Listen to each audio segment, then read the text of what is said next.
में से एक कारण लॉर्ड लॉर्ड लिटन की दमनकारी नीति सन 1876 से 1880 ईस्वी तक लॉर्ड लिटन भारत का गवर्नर जनरल था। इन दिनों लॉर्ड लिटन ने एक के बाद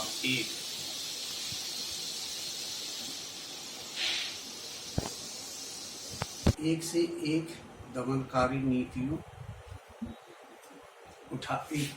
दमनकारी कदम उठाए, जिससे भारतवासी पंगु बन गए। पंगु यानी किसी काम के नहीं महसूस करने लगे।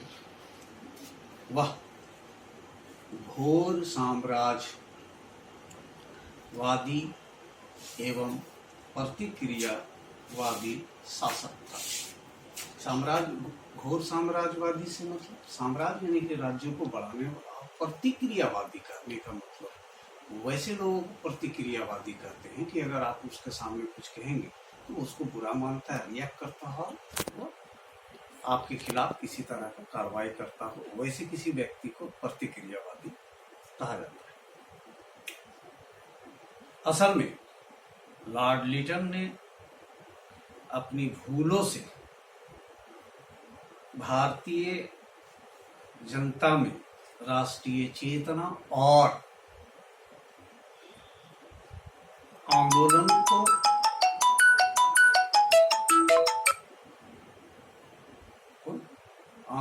को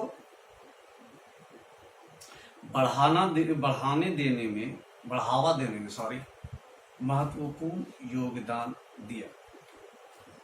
लॉर्ड लिटन द्वारा किए गए कुछ गलत काम निम्नलिखित है, जिसको हम एक दो करके देखते हैं। इसमें सबसे पहला है भारतीय सिविल सर्विस में भर्ती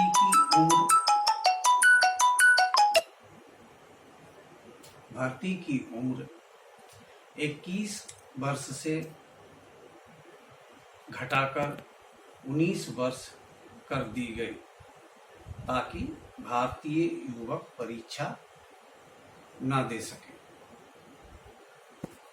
जैसे भारतीय सिविल सर्विस में बैठने की उम्र 21 वर्ष था, उसको घटाकर 19 साल कर दिया गया, जो भारतीयों के लिए लगभग असंभव जैसा था। दूसरा, सर 1877 ईस्वी में भीषण अकाल पड़ा। उसी समय दिल्ली में महारानी विक्टोरिया को भारत की सामग्री, यानी सम्राट मर्द होता है तो सामग्री कहते हैं महिला को, घोषित करने के लिए एक शाही विलासितापूर्ण दरबार का आयोजन किया गया, जो भारतीयों की सहन शक्ति के बाहर था। कहने का मतलब है 1877 में अकाल था और लोगों को खाने पीने की परेशानी थी। उसी समय लॉर्ड लिटन ने महारानी विक्टोरिया के सम्मान में एक भोज दिया, जिससे बहुत सारे खाने पीने की चीजों का ये था, जो भारतीयों के लिए बहुत ही बर्दाश्त के बाहर था। तीसरा, आर्म्स एक्ट पास कर भारतीयों को शस्त्र लेकर चलने से वंचित कर दिया गया, जबकि यूरोपियन तथा किसी विदेशी पर ऐसा कोई रोक नहीं था। अंग्रेजों की इस नीति से जनता के मन में असंतोष बढ़ा और इस विधेयक का घोर विरोध किया गया। मतलब आर्म्स एक्ट के जरिए भारतीयों को हथियार रखने की छूट जो थी वो रोक दिया गया, जबकि बाकियों के साथ था नहीं। उसके बाद चौथा है अफगानिस्तान पर आक्रमण कर भारतीय धन का अपव्यय यानी कि बेकार किया गया, जिससे भारतीयों में अंग्रेजी शासन के विरुद्ध असंतोष में वृद्धि हुई। पांचवा कारण है, लॉर्ड लिटन ने लंकासार के मिल मालिकों के स्वार्थों की रक्षा करने के लिए कपास पर सीमा शुल्क यानी कि आयात शुल्क हटा दिया, जिससे भारत के सूती उद्योग को काफी नुकसान उठाना पड़ा। इन दमनकारी नीतियों का परिणाम यह हुआ कि भारतीय जनता स्वतंत्रता प्राप्ति के लिए उग्र हो उठी। अब उसके बाद है अंग्रेजों की जातीय भेदभावपूर्ण नीति। 1857 ईस्वी के विद्रोह के बाद ब्रिटिश शासन जाति विभेद की नीति अपनाई। इस नीति के अनुसार वे भारतीयों को घृणा की नजर से देखने लगे थे और स्वयं को श्रेष्ठता के रूप में मानते थे, यानी कि भारतीय लोग को वो नीचा समझते थे और खुद को ऊंचा समझते थे।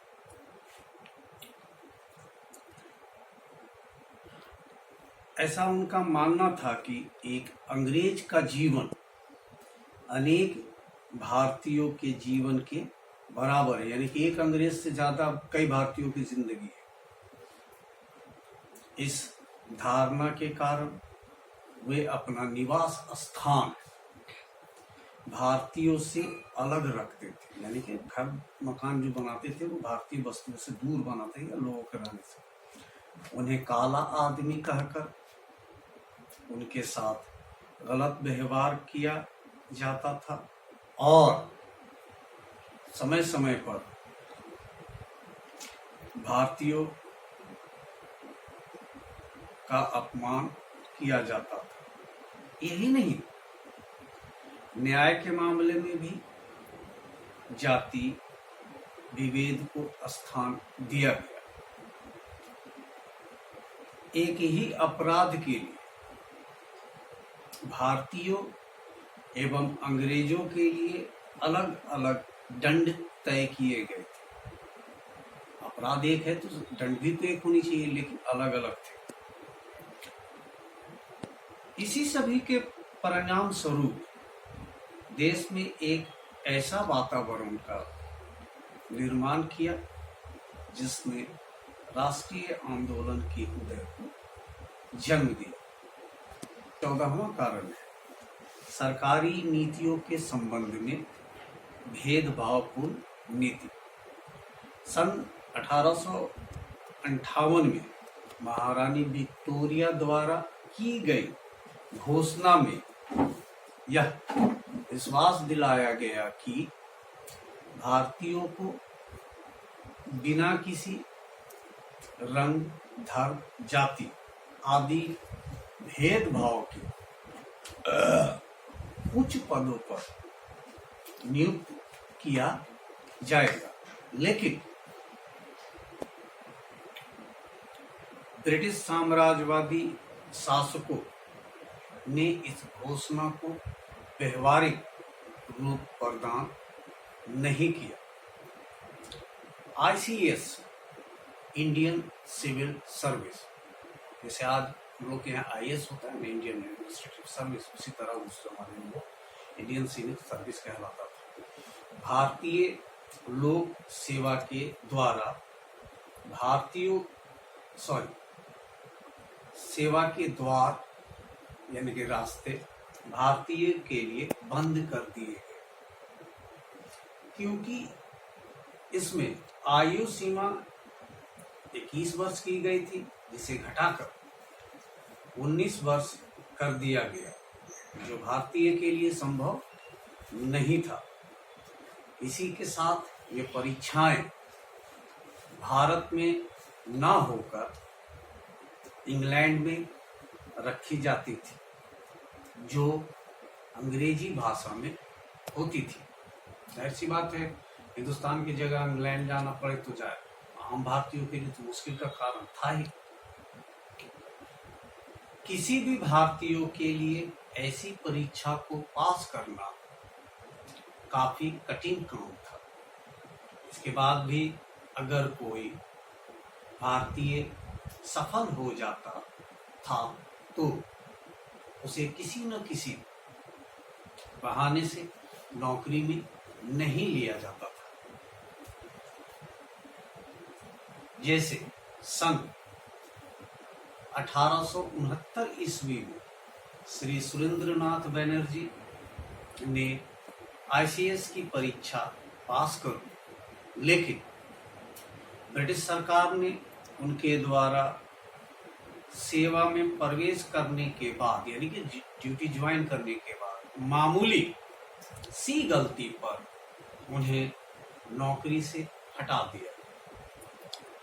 इसका यह असर हुआ कि भारत के शिक्षित वर्ग में अंग्रेजी शासन के प्रति विद्रोह एवं घृणा की भावना प्रबल हुई।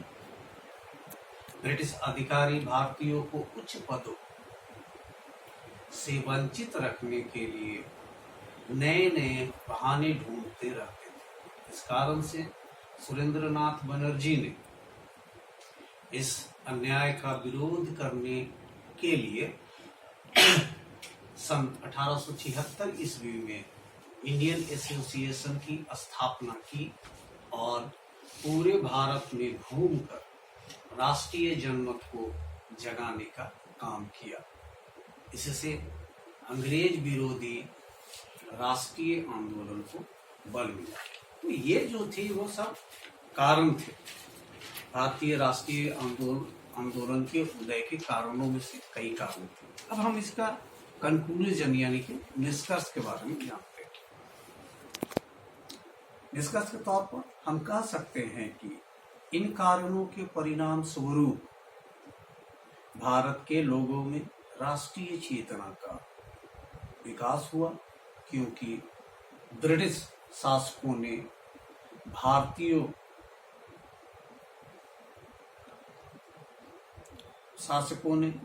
के प्रति संदेह और अविश्वास की नीति अपनाई।